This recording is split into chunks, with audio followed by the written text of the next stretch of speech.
Hi, BonBonB here. Regular followers of the channel will have noticed a little controversy during the week, when one of the map reviews went a little bit toxic.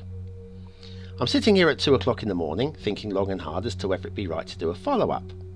Having read through all the comments, I've come to the conclusion that I need to, if only because some questions about my part in this little unrest have been left unanswered. And no doubt some people would see me making no official follow-up as an admission of guilt, or at least deliberate avoidance. Before we get started, a point of order. I'm hoping that this video will put a lid on the matter. Absolutely, I understand that things are not sorted, names have been called, accusations have been levelled, and frankly things have not been very nice. There are many differing views, and of course everyone is entitled to theirs. Many of these views were shared in the storm that was the comment section of the map review. I really don't want that to happen here. Please ensure that any comments you make below are both positive and respectful. So a recap for those who have missed it and are wondering what all the fuss is about. On Wednesday I reviewed a map called Confluentes by the creator Hadis. For the record, the map was glorious and was one of the best realistic maps I've seen in a long while. The controversial aspects came with regard to the availability of the recommended theme and LUT. These weren't openly available on the workshop. There were indeed two ways of getting access to these items. They were free to friends of the creator or to fellow creators who she felt were of a high enough quality, or to members of a Patreon page which starts at a very reasonable $1 a month.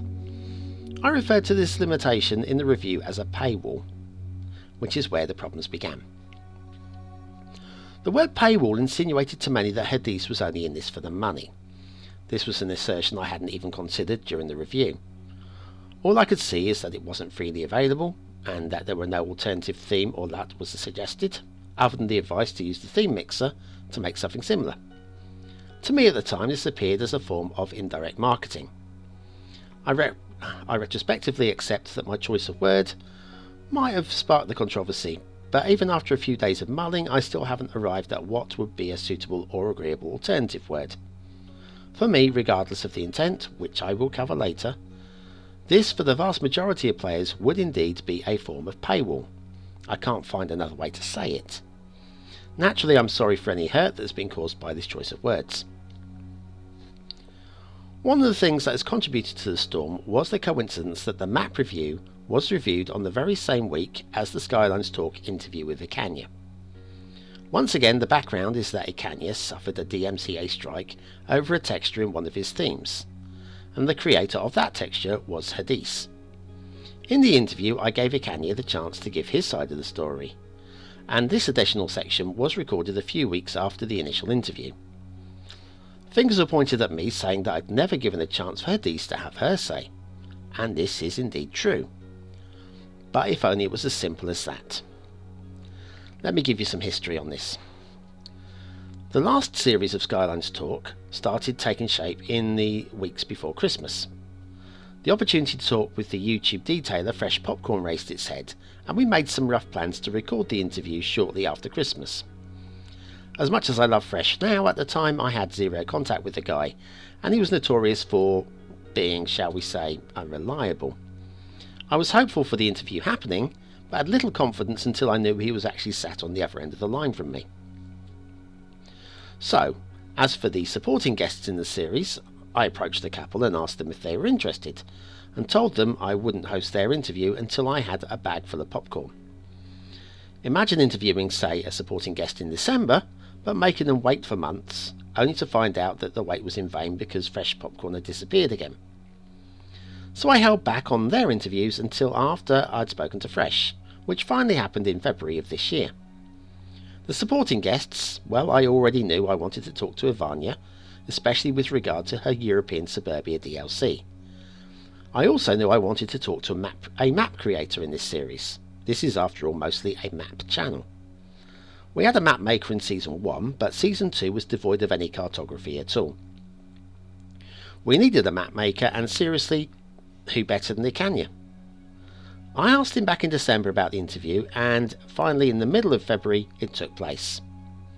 Once the final interview had been recorded, I planned a release schedule and made a video highlighting the upcoming series, which was published on the 26th of February, including the date of the Ecania interview. At that time, not only did I not have a clue that Hadith was making a map, I absolutely had no idea who she even was. I've done over 600 map and asset reviews, and the only time one of her items has cropped up was the theme Vochaton Frost. Apologise for the pronunciation, but I'm sticking with that and as best I can do. Probably that is the best dedicated snowfall theme that is out there. Regulars will know that I haven't reviewed many snowfall maps, partly because I'm not a big fan of the snow, and partly because I want, where possible, to avoid maps that need specific DLC. And partly because there aren't that many snowfall maps out there that have jumped off the page telling me that I need to review them. Therefore, I've probably encountered Vochaton Frost no more than, say, a couple of times. And honestly, other than reading the description when I first subscribed, and glanced down at the name for a second and not recognised it, I've had no reason to notice that Hadith even existed. The launch of her map Confluentes fell literally in line with the release of the Ecania interview. Yes, BonBonB, I hear you ask, but you could still have messaged her about the paywall. Well, I could, but then I could also message each map maker about their missing links in the descriptions or broken assets, etc, etc. I don't see this as something for me to do. I review what is put before us. Much like a restaurant critic doesn't announce that they're reviewing their food, they just sit, they eat, they take in the service and the environment, and then they review. I review what I see, and I try to be fair in doing so. And yes, no doubt, sometimes I fail. Okay, BonBonB, I hear you add, but you still haven't given Hadith a chance to reply. Now this is a better point, but again it is complicated. First, that DMCA strike against Ecania. Until after the second interview, I literally had no idea who the original creator of the texture was. I actually assumed it was an online digital texture trader. During the extended interview, recorded late last week, Ecania was very diplomatic and refused to say who it was who had made the claim against him, and I believe that he was right to do so. Only people in those circles would have known that it was Hadith. I did, however, ask him off-air out of curiosity, and he did say Hadith. So you did know BonBonB, and you still did nothing to contact her? Well, kind of. You see, Ecania has a very strong accent. I cleaned up the interviews in post-production quite a lot, and even so it's sometimes quite difficult to understand some of the words he's saying. When he said Hadith, I literally didn't recognise the name. As mentioned before, other than subscribing to Vochaton Frost several months ago, I hadn't come across her name at all. Actually, if you listen to the interview with Ecania, he recommends Owl as a future interview guest. I appear to instantly react, but there's actually several seconds edited out of me trying to work out who Owl was. I think that's how he pronounced it. And this creator is well known to me. The name Hadith, well, it meant nothing, and I didn't properly understand, and it could easily have been a completely independent creator away from City Skylines, for all I knew. Then, on Saturday evening, I started putting together the map list for the upcoming week. Often the top Steam map will get a review on the Monday, but with Ecania's interview going out at 6 PM, I wanted to tie this in with his map on the very same day, so Spring Pines Rapids was the Monday map. Tuesday's request day, and so on to Wednesday, and the top available map was Confluentes. I added this map to my list, and then I saw the creator name, and instantly realised that Hadith was one and the same that Ecania had mentioned a day or so before. Great, so you did know and you still didn't contact her, right? Well, right. Regarding the DMCA strike, the interview didn't identify her, and to approach her directly would have effectively informed her that Ecania had given me her name in off-air communication, and I try not to do that sort of thing. Yes, I do know that it was only his one side of the story, like what I'm telling you here is only my side of a story, But previously there was no way of obtaining that other side, not until this map had come to light, and I just didn't know what good this would achieve. So BonBonB, you chose not to even ask about the reasons for what you call a paywall. Again, yeah, right. And for a couple of reasons. First, as said before, to most people it actually doesn't really matter too much what the reason for the restriction is. It's an actual thing that affects them, and therefore the reason to most people would be moot. I will move on to Hadith's reasons shortly, which now I have learned them, I absolutely believe are genuine. But how was I to even know that there was a reason behind them? If I were to do this with every single map, message the creator and ask why this or why that, well, this show just simply couldn't exist. But BonBonB, you ask. You let Ecania put his side, but you never gave Hadith a chance to reply.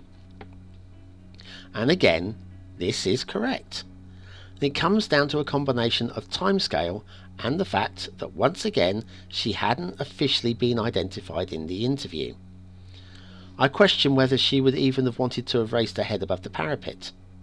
I probably wouldn't. Remember, I only realised exactly who Hadith was on the Saturday of last week, and I hadn't even finished editing Ecania's interview at the time. So, on a Sunday I normally record and edit 3 What maps just to get me ahead for the week.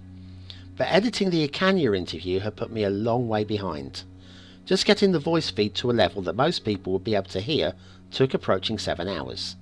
And on Sunday I was still editing the additional DMCA section, as well as the visual effects and captions etc. So on Sunday I only managed to squeeze out 2 episodes of What Map, one for Monday and one for Tuesday. Then on Monday evening, after getting in from work, I sat down to record what I thought would be a simple review, only to be met with a bundle of advanced features to implement and, yes, that theme and LUT restriction. I spent an hour, an enjoyable hour, but an hour, even before I could start the fly-through, and then the editing, etc. Overall, making the show was a 4-hour process. That's ignoring rendering and upload times, at which you're looking at closer to 10 hours. Between Monday night and the publishing date of Wednesday morning, I literally only had a few hours on Tuesday night to work with, and that time was needed for making Thursday's show. Even now, at the time of recording this, I am still a whole day behind on my normal recording schedule. There was no visible sign of any problems until after the map review, when it became fast obvious that Hadith had ill feelings about the Ecania apology interview on Monday. So anyway, to recap as to why I didn't contact Hadith for her side of the story, at first I literally didn't know who she was. When I did discover that it was her, she hadn't actually been officially identified, so I saw no benefit in an approach. Then when the theme and LUT restrictions emerged, it didn't occur to me there might be a hidden reason for this, but even so that reason would be moot to most players. And there wasn't any available free time to look into this anyway. It just seemed like another map review to me, but one that happened to fall on the very same week as the Ecania interview. I know not everyone will agree that I did the right thing in going ahead with the map review, which is easy to say in retrospect. But while I am sorry for all the hurt and grief that has arisen, I don't think there's anything in the review that I would change were I to innocently record it again without this extra hindsight. It is very unfortunate that it came out in the same week as the Ecania interview, but as you can see, this was a complete coincidence. I do need to add that I have invited Hadith to appear on the channel, to have the same fair hearing as Ecania has had, to give her a chance to air her feelings and explain her processes. But sadly she's chosen to decline. I guess I can understand that after the amount of hate that was spread in the comment section, that she wouldn't want to submit herself to that again. But having shared a couple of messages with her, and I now have a better understanding of her reasons, I'm pretty sure that this wouldn't have been the case, certainly not with any reasonable viewer. And so on to other matters. A lot of names are thrown about in the comments section of the Confluentes map review. Many claims were made, and counter assertions made in response. I can prove this, and you can't prove that. Well, let me step right in. This isn't a court of law, nor do I intend it to be. Maybe some people lied. Maybe they didn't. It actually really doesn't matter that much. To me, anyway. Let's take the Ecania statements that using Hadith's texture was a genuine error. Well, certainly to her, with her personal experiences, it stacks up that this is a lie. And I genuinely believe that she believes it to be a lie. But do I think it's a lie? Well, actually, I don't really think anything. I wasn't in the room when he used the texture. I've only spoken to him twice, both times recorded for the purposes of Skylines talk. I don't proclaim to really know the guy, and I certainly don't own a crystal ball. Would I want to see Hadith's evidence? Well, while I would certainly look at Hadith's evidence, I don't see how this would change things. I accept everything she's told me is true. Everything. As much as I do with Ecania. But even if I see a digital paper trail, it still doesn't absolutely mean that he didn't actually just make a mistake. Or maybe he did do it deliberately, as this paper trail would imply. But me seeing it would make no difference, because we're not talking about if he did it, which we know he did, but why. Which at the end of the day, only he can ever know for sure. So I accept both people as telling me the truth. There are two important facts that I do know. One, that the DMCA found against him. And two, that he has publicly apologised for this infringement. To me, everything else doesn't really matter. Is he lying to cover face? It's possible. But it's also possible that he's the King of Sweden. I literally have no idea. Only he knows for absolute certain. But I tend to believe exactly what people tell me, unless I personally have a reason to disbelieve. The DMCA strike wasn't about me, and Hadith has her own personal reasons for believing he's lying. And that's her own personal right. The word thief has been used a few times. This one is far more evocative. Yes, technically speaking, he did steal the texture. Hence the DMCA strike. We're not doubting that. Whether that be innocently as he proclaims or maliciously as she would say doesn't really matter. He did it. He understandably dislikes being called a thief, and so calling him this is a way of provocation. We all know what he did, but this is now in the past. There's no criminal charge. So let's just let this go. Of course, and I'm not suggesting that he would, but were he to repeat these actions, then that would mean he hasn't learned from his mistake and he should rightly be shot down in flames. But I'm sure that would never happen. Much of Skylines talk and the Confluence review falling on the same week would appear that I've got some kind of vendetta against Hadith, and that Ecania and I are close friends. Both these are just mirages. The first is a pure coincidence, as explained, and the second a simple byproduct of him creating many maps and me being a map reviewer. Heck, I don't even know his real name. That isn't exactly close. I respect him as I respect Hadith and as I respect any of you guys, no more so. Now it's a shame that Hadith isn't here to give her thoughts, but while I'm here I'll try to convey her reasons for the, my words, paywall. These are my words, but I'm hoping that I'm encapsulating her feelings here, if I can. Content creators are simply not given enough credit on the workshop.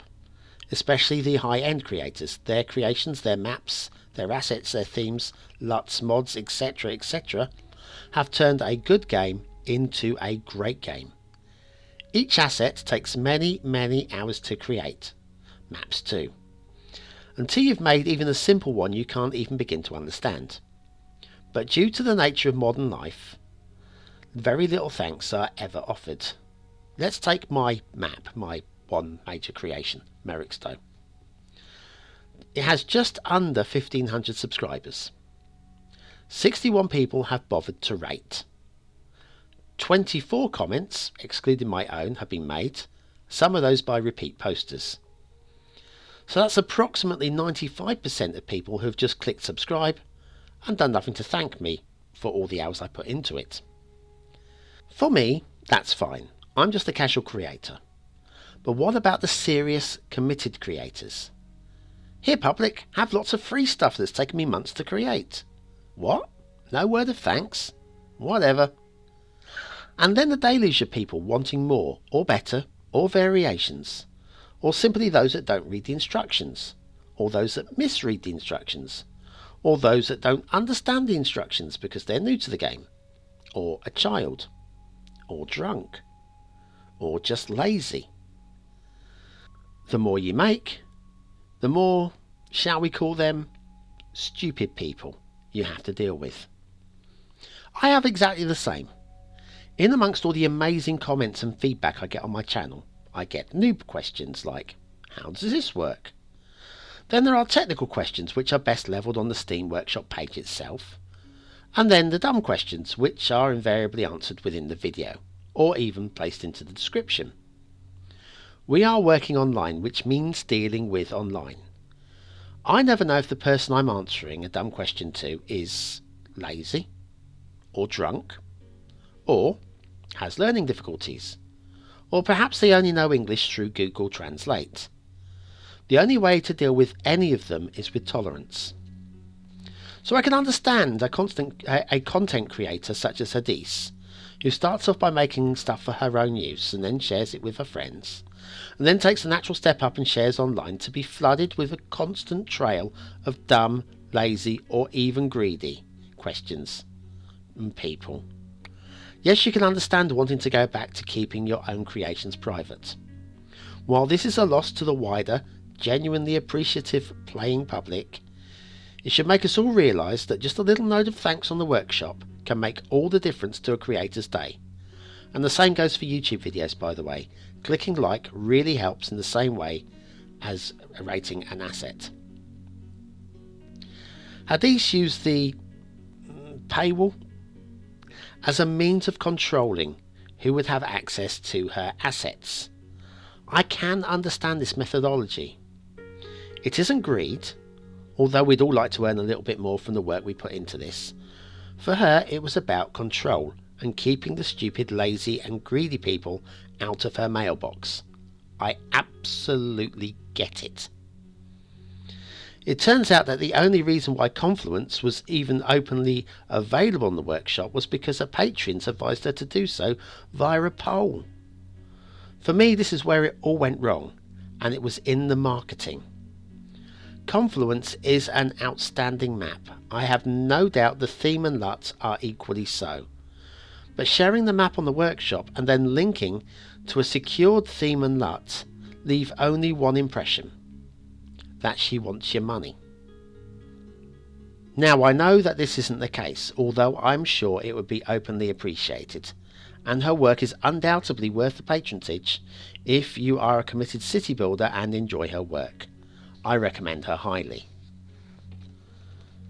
Now, I know there are creators out there who make exclusive content by commission, and yes, technically this is breaking the rules.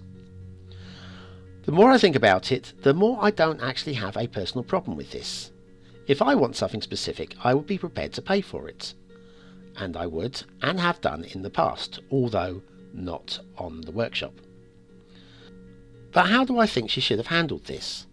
Well, the simple answer is that instead of making Rheingold and Lawley the official theme and LUT, instead suggest a freely available theme and LUT, but in the description point people to your workshop with the promise of something even more glorious. Rather than this, we get a vague instruction to create our own theme using the theme mixer mod, to try to match the thumbnails as closely as possible.